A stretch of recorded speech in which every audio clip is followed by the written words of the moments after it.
벌써 5월 마지막 주일입니다. 가정의 달이라고 하는 5월이 지나가고 있습니다. 근데 사실 우리 믿음의 사람들에겐 5월 한 달만 가정의 달이 아니죠. 12달이 다 가정의 달이어야 하고 365일이 다 가정의 날이어야 합니다. 왜냐하면 하나님이 그 가정을 참 귀하게 세워주셨기 때문입니다. 하나님이 직접 창조하신 공동체가 두 개 있다고 그랬잖아요. 하나가 가정이요, 하나가 교회입니다. 가정은 최초로 세워진 공동체입니다. 하나님은 가정을 통해 일하시고 가정 속에 복을 누리길 원하시고 그 가족 구성원들이 가정을 통하여 천국의 기쁨을 미리 맛볼 수 있기를 원하십니다. 그 가정이 중요해요. 가족이 중요할 수밖에 없죠. 패밀리가, 부모님이 소중하죠. 형제 자매가 소중하죠. 자녀들이 뭐 말할 것도 없고요. 우리 대한민국 남자들은 이걸 언제 제일 절절하게 느끼는가? 대한민국 남자들에게는 인생의 중요한 변곡점이 주어져 있습니다. 20대 초반에. 그게 뭐죠? 군 생활입니다. 요즘은 조금 그 정도가 덜하지만 그래도 계속 유효한 말이죠. 군대 갔다 오면 철든다, 군대 갔다 오면 어른 된다, 군대 가서 다 고친다. 뭘 고치느냐? 잔병치레 많은 허약한 체질이었는데 군대 갔다 와 보니까 튼튼한 체질로 바뀌어 있고, 군대 가기 전에는 늘 그냥 늦잠 자고 했는데 군대 가가지고 늦잠 자는 것도 고치고 편식하는 것도 고치고, 요즘은 좀 예전보단 덜하지만 그래도 이 군이라고 하는 그 생활 환경이 20대 초반의 젊은 우리 청년들에게 자기를 돌아보고 자기 미래와 인생을 한번 깊이 생각해 볼 수 있는 기회뿐만 아니라 가족의 소중함을 절절하게 느끼는 때가 그때예요.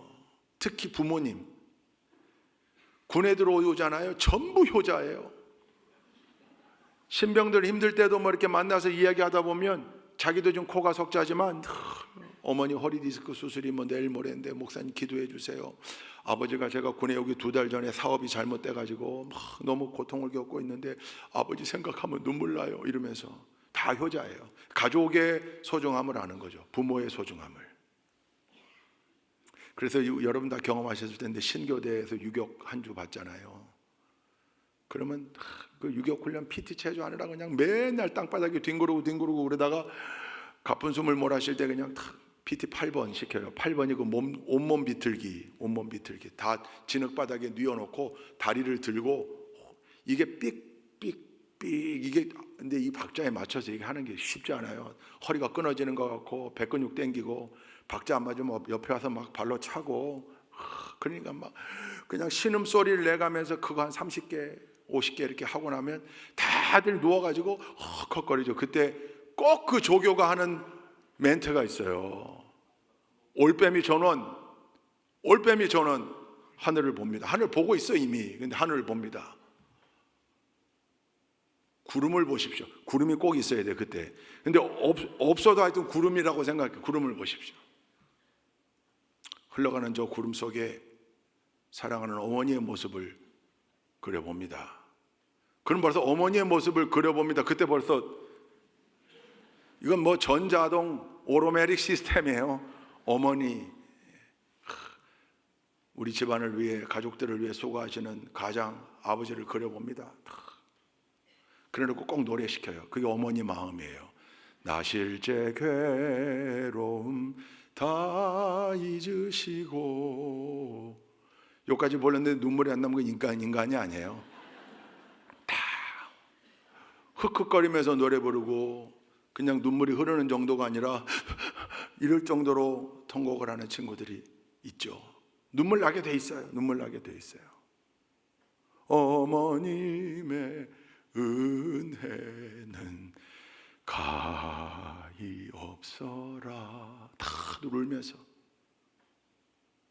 근데 거기서 끝나야 되는데 고마워라. 여기 가면 이상하다. 잠깐 왜 스승의 노래가 나오지? 그러면 이제 불벼락이 쏟아지는 거죠. 정신 안 차리고 지금 어머님 마음을 부르자고 했더니 누굽니까 이거 스승의 노래를 부르는 게. 그래서 또 막 굴려요. 나중에 비밀을 알았어요. 범인이 있어요. 누구예요? 조교예요. 조교. 그 조교들이 서 있다가 중간에서 한 2사람만 어머님의 은혜는 가히 없어라 끝났는데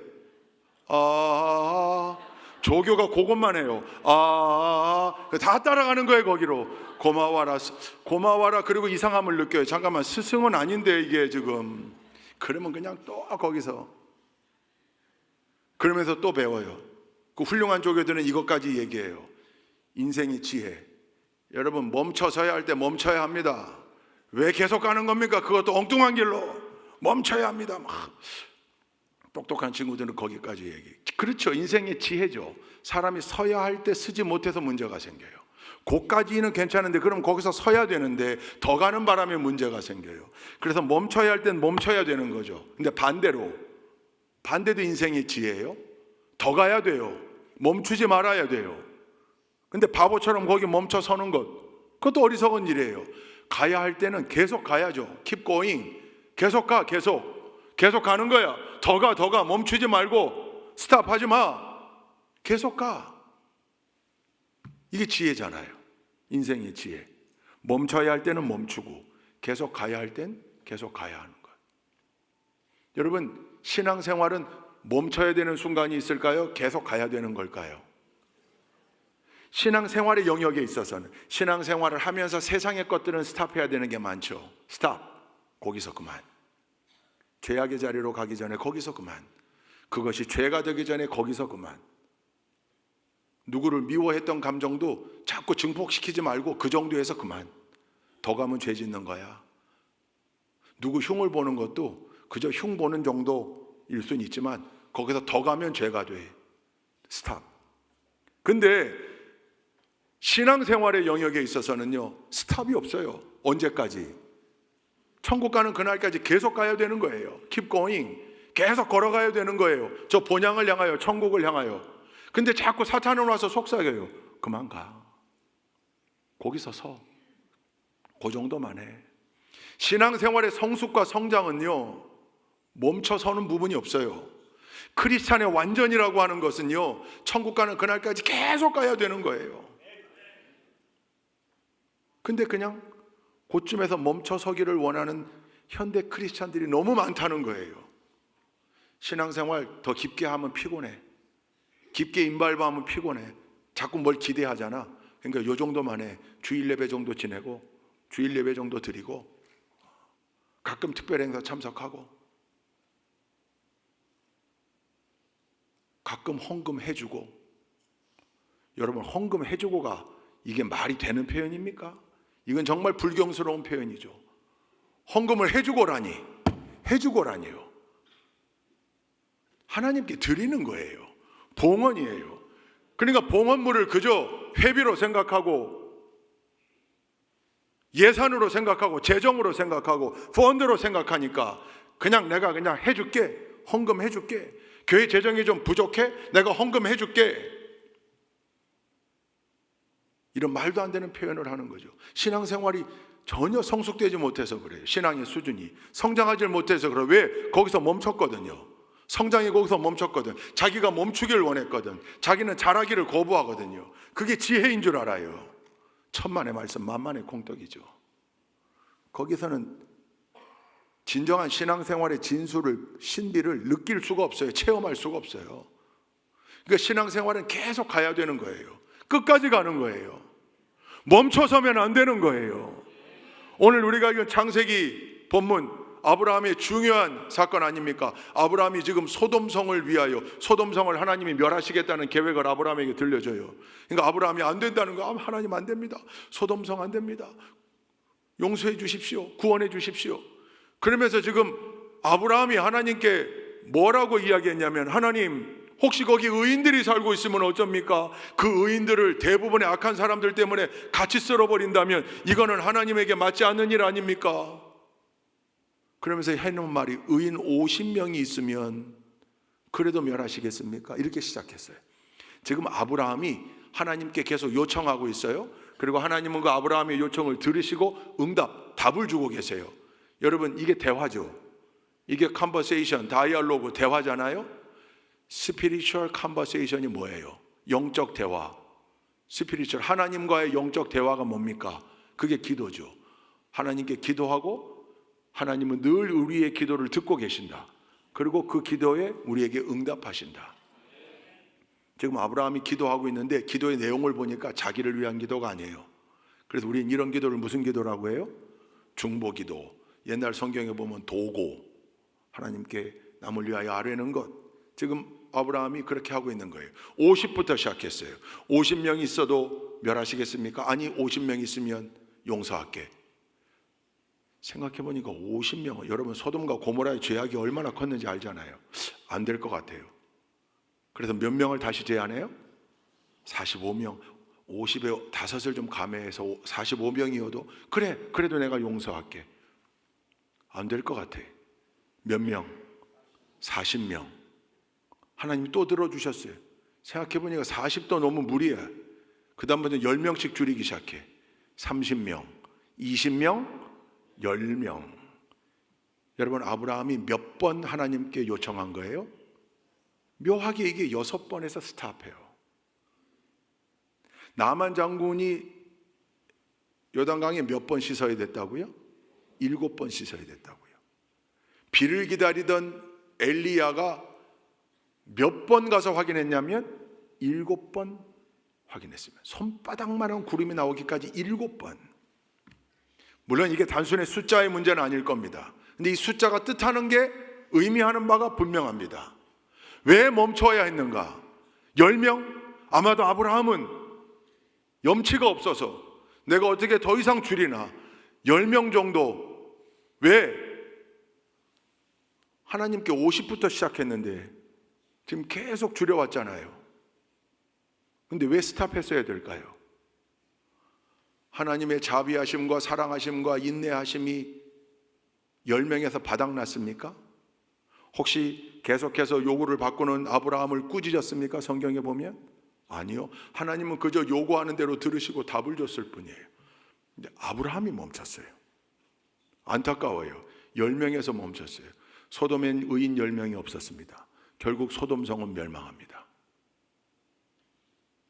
근데 하나님의 마음은 그 10명으로 끝났는가? 아니라는 사실을 예레미야 5장 1절 본문으로 명확히 알 수 있어요. 예레미야서 5장 1절 우리 다 함께 다시 한번 읽어보십시다. 함께 읽습니다. 시작. 예루살렘에 사는 사람들아, 예루살렘의 모든 거리를 돌아다니며 둘러보고 찾아보아라. 예루살렘의 모든 광장을 샅샅이 뒤져보아라. 너희가 그곳에서 바르게 일하고 진실하게 살려가는 사람을 하나라도 찾는다면 내가 이 도성을 용서하겠다. 하나라도 찾는다면, 한 사람. 이게 개역개정에는 한 사람이라고 표현되어 있어요. 개역개정도 한번 읽어볼까요? 이게 익숙할 겁니다. 시작. 너희는 예루살렘 거리로 빨리 다니며 그 넓은 거리에서 찾아보고 알라. 너희가 만일 정의를 행하며 진리를 구하는 자를 한 사람이라도 찾으면 내가 이 성읍을 용서하리라. 예레미야가 하나님께로부터 받은 말씀을 지금 설교를 통해 전언하고 있는 거예요. 그러니까 내가 용서하리라는 이게 예레미야가 아니고 하나님이 예레미야에게 이렇게 말씀하셨다. 예루살렘 성 심판할 텐데 혹 거기 의인 한 사람이라도 찾으면 내가 그 성을 용서하리라. 여러분, 남유다 왕국의 수도 아닙니까? 남유다 왕국의 정치, 경제, 사회, 문화의 중심지입니다. 우상숭배 다 빠져있고 하나님 뜻대로 살지 않고 결국 하나님이 채찍을 듭니다. 그리고 예레미야를 통하여 그 얘기를 계획을 말씀하게 했습니다. 전하게 했습니다. 물론 이 표현은 예루살렘이 그토록 타락해 있다라는 걸 보여주는 표현이기도 하지만 하나님은 한 사람을 찾고 계신다. 한 사람을 통해 역사하신다. 여러분, 오해하시면 안 됩니다. 하나님이 한 사람만 찾고 계신다. 이건 틀린 표현입니다. 한 사람만 찾으시는 게 아닙니다. 한 사람을 찾고 계시는 겁니다. 한 사람. 왜? 하나님은 그 한 사람을 통하여 역사하시고 하나님은 그 한 사람을 통하여 기가 막힌 일들을 이루시는 역사의 물줄기를 바꾸시고 놀라운 일들을 행하셨던 하나님이 시기에 그렇습니다. 그러니 우리 성도님들이 하나님 앞에 이 각자가 하나님 앞에 이 한 사람이면 됩니다. 하나님이 찾으시는 한 사람, 하나님이 도구로 사용하실 한 사람, 하나님이 쓰실 한 사람, 하나님이 역사하실 한 사람. 한 사람의 영향력이 얼마나 큽니까? 성경에도 그 한 사람들이 나와 있습니다. 여러분, 한 사람이 잘못해서 모든 걸 망치는 경우가 있고 한 사람 덕분에 모두가 살아나는 경우가 있습니다. 두말하면 잔소리죠. 한 사람의 영향력이 얼마나 큰가? 성경에도 나와요. 여러분, 애굽의 왕 누굽니까? 파라오, 바로. 모세 당시에 그 바로, 그때 그 바로의 강팍한 마음 때문에 애굽의 모든 가정에 장자들이 다 죽었습니다. 그때 당시 애굽의 모든 가정에 맏아들들은 가슴에 묻고 살았습니다. 엄청난 심판입니다. 누구 때문입니까? 바로 한 사람 때문입니다. 그의 마음이 계속 9번이나 계속 반복됐던 그의 마음 때문에 결국 하나님이 카운터 펀치를 날리신 거잖아요. 여러분, 아간 한 사람의 범죄로 인해서 이스라엘 민족 전체가 패배합니다. 아이성 공략에 실패했던 겁니다. 원인을 찾아서 갔더니 아간이라는 한 사람이 물질에 눈이 어두워 죄를 짓고 말았습니다. 그게 민족 전체의 패배로 돌아왔습니다. 물론 다시금 회개하고 수정하여 다시금 성공했지만 그러나 아픔을 겪어야만 했습니다. 르호보암 한 사람의 어리석음 때문에 이스라엘 왕국이 남북으로 갈라집니다. 여러분, 특히 그 한 사람이 리더의 자리에 있는 한 사람이라면 그 파급 효과는 어마어마합니다. 한 사람이 다 망칠 수 있습니다. 근데 반대로 한 사람 덕분에 다 살아난 예가 성경에 참 많습니다. 여리고성의 기생이었던 라합은 소문으로 들었던 이스라엘 민족과 하나님에 대한 얘기를 마음에 담고 있다가 거기 들어왔던 이스라엘 정탐꾼들을 환대하고 살려준 덕분에, 라합 덕분에 라합의 일가 친족 모두가 살아납니다. 한 사람이 가문 전체를 살린 거죠. 엘리야 한 사람이 우상 숭배로 죽어가던 이스라엘 민족을 다시금 구해냅니다. 850명을 무찔렀잖아요. 한 사람입니다.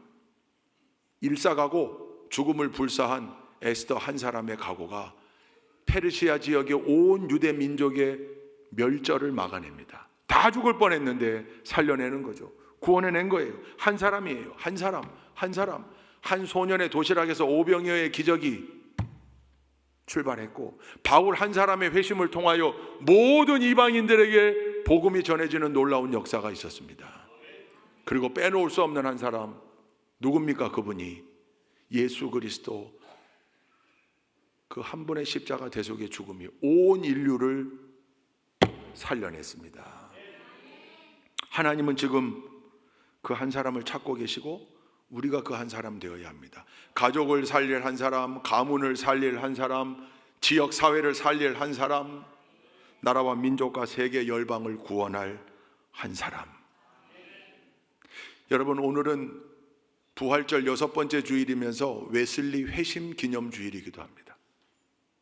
아마 존 웨슬리 목사님이 좀 생소하신 분들도 여기 있을 겁니다. 우리 세 가족 중에는 아마 존 웨슬리 목사님에 대해 처음 들어보는 분들도 계실 거예요. 타교단에서 신앙생활 하시다가 오신 분들은. 존 웨슬리 목사님은 우리 감리교회를 시작한 분입니다. 여러분, 영어로는 존 웨슬리고요, 독일식 발음으로는 요한 웨슬레라고, 그래서 웨슬레라고도 했고 우리 어릴 때 웨슬리라고도 했는데 영국 분이시니까 존 웨슬리로 통일하면 좋습니다. 존 웨슬레, 요한 웨슬리, 이건 안 맞는 표현이에요, 상식적으로. 존 웨슬리 목사님, 여러분이 존 웨슬리가 어떤 역할을 했는가? 여러분, 종교개혁의 선구자들이 있었죠. 먼저 종교개혁을 예비했던 체코의 얀 후스, 영국의 존 위클리프, 이 선구자들의 뒤를 이어 독일의 마틴 루터가 종교개혁의 위대한 깃발을 꽂고 그 종교개혁의 위대한 바람이 거대한 물결이 쯔빙글리를 거쳐 칼빈을 거쳐 18세기 존 웨슬리에게서 완성되어진 겁니다. 그러니까 존 웨슬리는 위대한 역할, 감리교를 만든 역할뿐만 아니라 우리 기독교회, 개혁교회의 종교개혁을 완성한 분입니다. 존 웨슬리의 신학이 구세군을 만들었고 성결교단을 만들었고 풀가스펠, 오순절 성령운동으로 태어난 순복음 교단을 만들었습니다. 그러니까 존 웨슬리는 감리교만 만든 게 아니에요. 구세군에게도 영향을 줬고 성결교단이 만들어지는 성결교 사람들도 자기들을 웨슬리안이라고 합니다. 웨슬리안, 존 웨슬리의 신학에서 시작했거든요. 뿐만입니까? 풀 가스펠, 성령 체험, 성령 운동, 순복음, 오순절 계열의 교단들을 만들어냈습니다. 그러니까 이 존 웨슬리의 생애와 신학은 세계적으로 영향을 미쳤고 엄청난 열매들을 만들어낸 겁니다. 존 웨슬리가 어떤 사람인가? 사실은 영국 국교의 집안에서 태어난 거죠. 그게 지금의 성공회입니다. 영국 국교. 증조 할아버지도 목사, 할아버지도 목사, 영국 국교의 사제라고도 하죠. 페스터라고도 하니까 목사라고 번역해도 뭐 세 번째 아버지 사무엘 웨슬리 목사. 그 가정에 태어났습니다. 아버지는 사무엘 웨슬리, 어머니는 수산나 웨슬리. 이 두 분이 금슬이 좋으셨는지 자녀를 무려 19명이나 나왔어요. 그 가운데 15번째 자녀입니다. 존 웨슬리가. 존 웨슬리의 유명한 동생, 오늘 우리가 15장 찬송했고 지난주에 23장 만입이 내게 있으면 찬송했고 오늘 설교 끝나면 부를 170장 이런 게 다 그 동생 찰스 웨슬리의 찬송가입니다. 만든 찬송가, 유명한 찬송가들입니다. 15번째 아들로 태어났습니다. 여러분, 신앙의 위대한 어머니를 이야기할 때 이 웨슬리의 어머니인 수산나 웨슬리가 빠지질 않아요. 대표적으로 두 분, 성 어거스틴의 어머니 모니카 여사와 존 웨슬리의 어머니 수산나 여사를 꼽습니다. 모니카 여사는 눈물의 기도, 자식을 향한 눈물의 기도의 표본이고, 존 웨슬리의 어머니 수산나 웨슬리는 자녀를 경건하게 길러낸 말씀으로, 기도로 그렇게 영성훈련시켜서 길러낸 양육의 표본입니다. 수산나 웨슬리, 이 존 웨슬리 어머니가 그 많은 자녀들을 일주일에 1대1로 반드시 한 번은 만나서 성경 공부, 성경 암송, 기도 훈련시켰대요. 경건 생활을 시킨 거예요. 경건 교육을 시킨 거예요. 그러니까 철저하게 그 속에서 자라났습니다. 이 존 웨슬리가 6살 때 특별한 체험을 하나 하게 돼요. 그러니까 오늘은 웨슬리 회심 기념주일이라 오늘 이 존 웨슬리의 얘기를 꼭 한 번은 해야 됩니다. 목사님 성경에 안 나오는 인물, 그치, 성경에 나오는 인물은 아니죠. 그러나 우리가 반드시 기억해야 될 인물이기도 합니다. 이가 완전했는가? 그렇진 않죠. 완전한 인간이 어디 있습니까? 어거스틴도 마찬가지고 다 마찬가지죠. 그러나 반드시 우리가 기억해야 될 감리교회를 시작한 존 웨슬리 목사님, 이 삶을 지배했던 체험이 하나 있는데 6살 때 그 고향이 어디냐면 아버지가 목회했던 곳이 저 영국 북부의 에버이라고 하는 곳이 에버스라고도 하는데 저 맨체스터에서 오른쪽으로 가다 보면 있습니다. 그 목사관에 불이 납니다. 어머니가 자녀가 몇 명이었다고요? 19명이지만 물론 어렸을 때 9명을 잃습니다. 그러나 그 많은 자녀들을 다 데리고 나온 줄 알았더니 이게 하나가 빠졌네요. 그 빠진 아들이 존이었습니다. 존이 2층 불이 한참 붙고 있는 2층 창문에서 소리를 지릅니다. 근데 입구도 이미 불이 다 붙었고 불길 때문에 존을 구할 수가 없어요. 그때 수산나와 사무엘은 존을 포기했었다 그럽니다. 존을 잃는구나, 여기서 또 잃는구나. 근데 그때 그 마을 사람들이 급하게 달려와 인간 사다리를 만들어서 6살 존을 극적으로 구출해냅니다. 그때 이 어머니 수산나 웨슬리가 그 생각을 했다고 그래요. 하나님께서 존을 향한 특별한 계획과 섭리가 있는 것 같다. 하나님이 오늘 존을 극적으로 살려주신 이유가 있다. 그래서 존을 향하여 아마 구별된 시선으로 존을 바라보고 또 양육도 했겠죠. 그래서 이 존이 자기는 스가랴라는 이야기를 많이 했어요. 왜냐하면 스가랴서 3장 2절에 보면 불에 그슬린 나무 토막 이야기가 나오거든요. 스가랴를 지칭하는 표현이었어요. 그러니까 미천한 존재이지만 여러분, 불에 그슬린 나무를 제목으로 쓸 수 있습니까? 없습니까?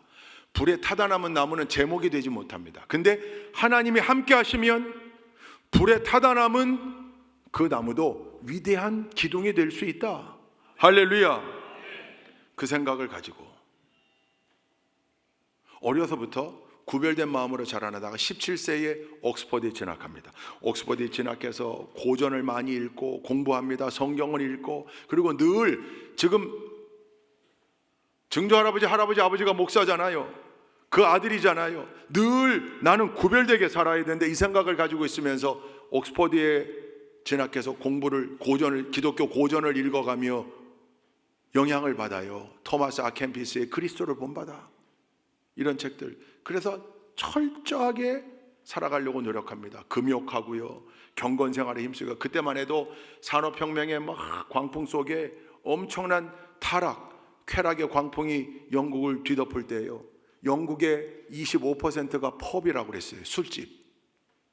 그러니까 그때 당시 옥스퍼드 대학생들도 그저 노세, 타락 그랬는데 이 존 웨슬리는 철저하게 시간 맞춰 성경 읽고 기도하고, 그러면서 동생과 함께 클럽을 하나 만듭니다. 그게 홀리 클럽. 옛날 우리 책에 신성 구락부라고 그랬어요. 신성 홀리 클럽. 이 클럽을 일본 애들이 구락부라고 하는 바람에 작은 모임을 만든 거예요. 그리고 철저하게 크리스찬답게 살아야 한다. 하나님의 자녀답게 살아야 한다. 우리는 구별되어야 한다. 그리고 크리스찬은 언제나 완전을 지향해야 된다. 이 젊은 시절, 어린 시절부터 이 생각을 가지고 신성클럽을 만들어서, 그때 동료들이 붙여준 별명이 메소디스트입니다. 뜻은 뭐예요? 규칙쟁이, 엄격한 친구들, 까다로운 친구들. 그게 감리로 번역이 된 거예요.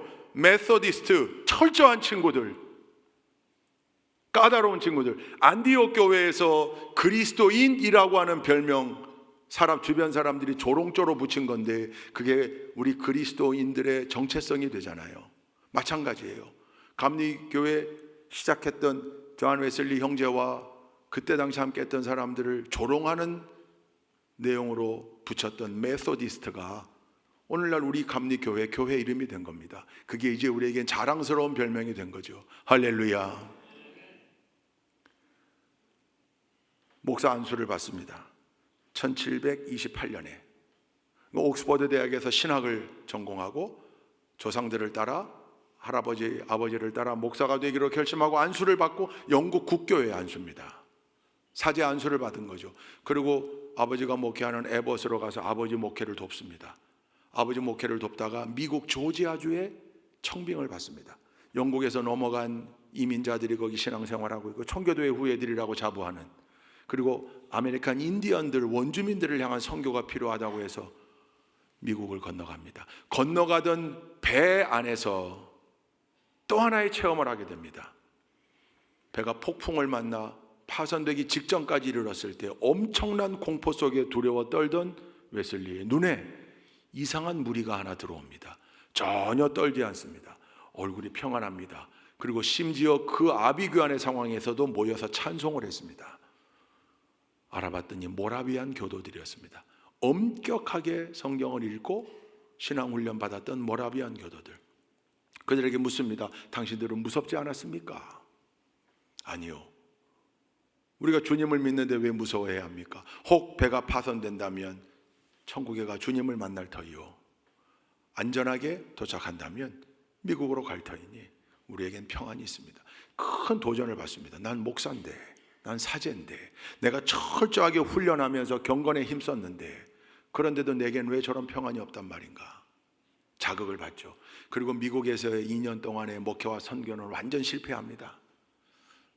사랑에도 실패하고 선교에도 실패하고 목회에도 실패해요.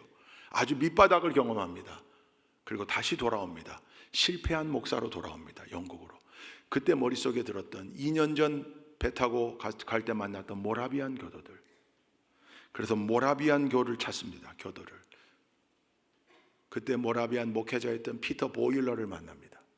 그 피터 보일러를 만나 뜨거운 성령운동, 성령의 역사하심, 우리 안에 이미 우리가 예수를 그리스도로 영접할 때 성령은 다 우리 안에 내주에 계시지만 삶의 주도권을 그분에게 드리는 완벽한 기폭제가 되는 지점이 있어야 한다. 체험이 있어야 한다. 피터 보일러에게 영향을 받습니다. 피터 보일러가 보니까 옥스퍼드 출신의 엘리트 목사거든요. 젊은 목사. 멘토가 흔쾌히 되어줍니다. 그러던 어느 날 1738년 5월 24일 어제였습니다. 밤 9시 15분경 영국의 런던에 가면 올더스게이트 거리가 있습니다. 그 거리에 있는 모라비안 모임에 갔다가 모임 인도자가 마틴 루터의 로마서, 주석서, 서문을 읽는 것을 듣다가 그만 성령 체험을 합니다. 그러니까 막 우리처럼 대부분 주여 그러고 소리쳐 기도할 때도 그런 체험을 하는 분들이 있지만 이 존 웨슬리는 성경 말씀을 해석해 놓은 주석서, 서문을 읽는 중에 성령의 역사를 체험합니다. 그 모든 게 믿어지는 체험이었습니다. 하나님의 능력으로 죄의 문제가 온전히 해결될 뿐만 아니라 그래서 우리는 그 안에서 자유함을 누리며 살아야 하고 하나님이 주시는 능력 가운데 놀라운 일을 행하며 사명을 감당하며 살 수 있다. 우리가 하나님의 도우심 속에 여러분 이게 마음속에 그냥 믿어지는 믿음으로 꽝 하고 와닿은 체험이었습니다. 그때 존 웨슬리가 일어나 그 흥분을 견디지 못하고 집으로 돌아와 소리를 질렀는데 찰스 웨슬리에게 뭐라고 질렀냐면 I believe 나는 믿는다. 난 이제 믿는다. 난 믿어졌다. 내 안에 다 믿음이 있다. 그때 찰스 웨슬리가 일주일 전에 비슷한 경험을 했습니다. 그 형제가 끌어안고 공중공중 뜁니다. 우리가 지금까지는 이렇게 경건을 위해 노력해 왔지만 이 기쁨, 이 체험을 그전엔 하지 못했는데 이제 우리가 확신되어진다. 우리의 경건 훈련이 헛된 건 아니지만 그 경건 훈련의 능력을 가지고 우리의 힘으로가 아니라 내 안에 역사하시는 성령의 역사하심으로 복음을 전해야 하고 사람을 구원해야 되는 일들, 존 웨슬리 형제가 완전히 변화된 사명자로 바로 서는 거죠. 그때부터 가서 설교하는데 설교가 달라집니다. 여러분 영국 국교회 설교가 캐톨릭의 영향으로 그저 잔잔한 강론일 뿐입니다. 근데 존 웨슬리가 부흥 강사처럼 소리를 지르기 시작하고 성령 체험에 대해 강조하기 시작합니다. 그러니까 영국 국교회들이 문을 닫습니다. 존 웨슬리에게 강단을 안 내어주는 거예요. 제가 돌았다. 강단이 없어지기 시작합니다. 말씀을 전할 곳이 없습니다. 그때 옥스퍼드 함께 공부했던 후배이기도 했던 조지 휘필드, 역사상 가장 위대한 설교자라고 평가되어지는 조지 휘필드가 이미 브리스톨에서 야외 대중 집회를 하고 있었습니다. 형님인 존 웨슬리에게 야외 강단을 권면합니다. 영국 국교는 허락된 곳에서만 예배할 수 있습니다. 함부로 예배할 수 없습니다. 그 예배를 집내했다간 출교입니다. 그러니까 야외 예배당에 가서 설교하는 그 자체가 죄가 되는 겁니다. 지금 자기가 4대째 영국 국교회 사제인데 두려울 수밖에 없죠. 엘리트 목회자, 영국 국교회 전도 유망한 나름대로는. 근데 그 기득권을 내려놓고 타오르는 뜨거운 성령의 역사하신가 불 때문에 브리스톨, 영국의 항구 도시입니다. 수많은 창녀와 술집이 넘쳐났던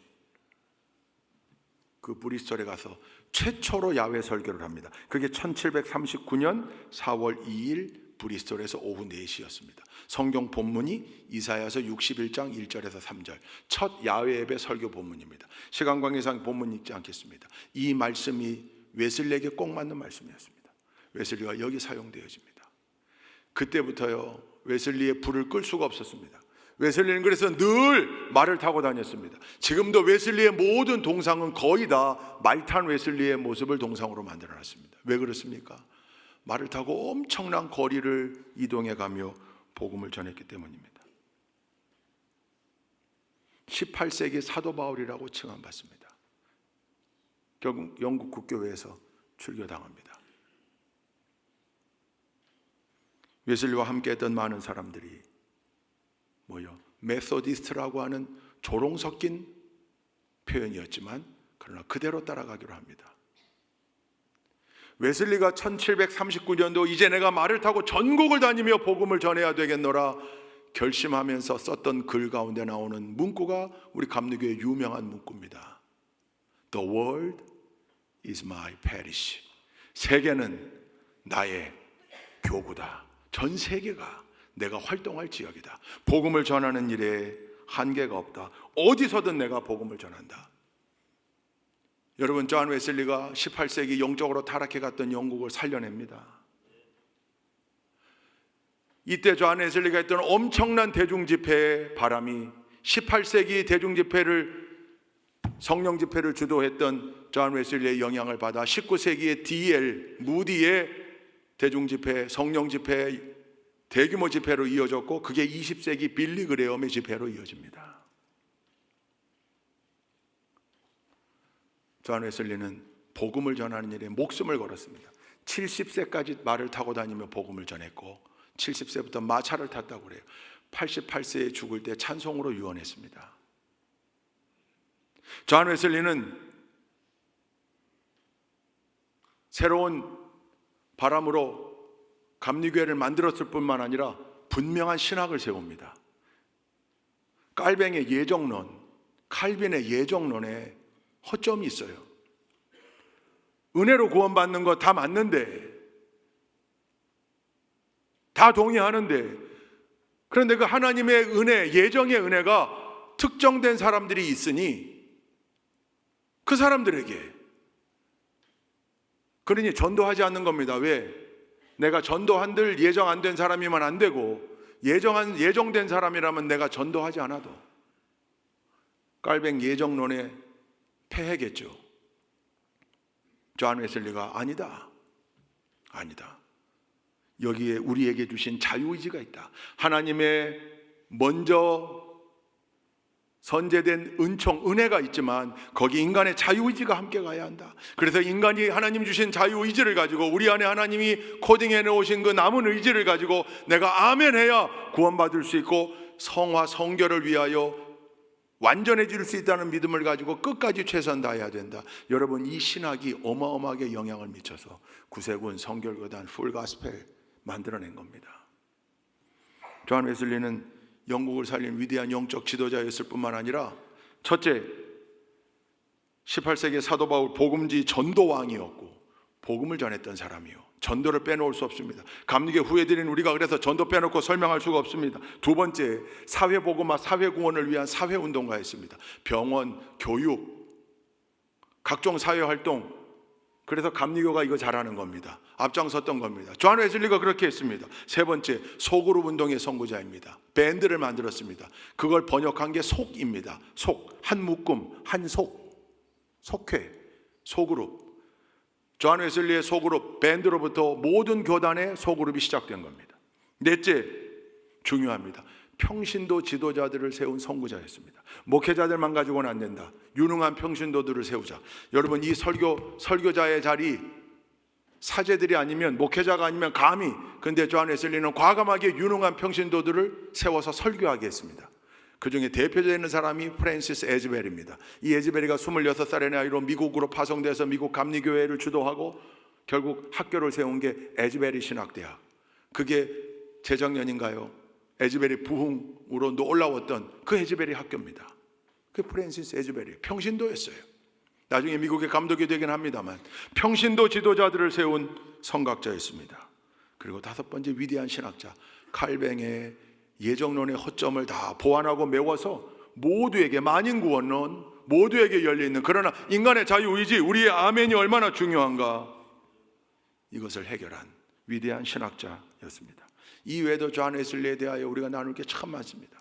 그러나 여러분, 오늘 우리가 나눈 이야기들, 존 웨슬리의 후예라면 하나님이 그 한 사람 웨슬리를 택하여 영국을 살리고 유럽을 살리고 영적 판도를 바꾸어 놓으셨다면, 이제 오늘날 우리가 웨슬리의 후예로서 우리도 각자가 그 한 사람이 되어야 하는 겁니다.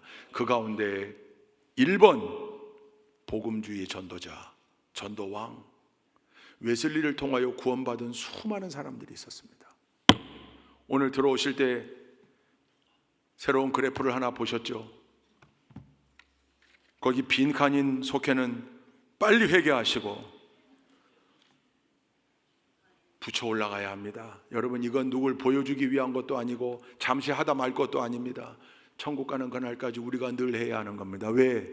그게 우리네 사명이거든요. 그걸 정확하게 붙잡고 하나님의 능력 아래서 일을 행했던 존 웨슬리. 여러분, 웨슬리의 후예답게 하나님 찾으시는 그 한 사람의 삶을 살아가실 수 있기를 주님의 이름으로 축원드립니다. 좋으신 하나님, 우리가 바로 그 한 사람 되기를 소원합니다. 하나님 역사하여 주옵소서.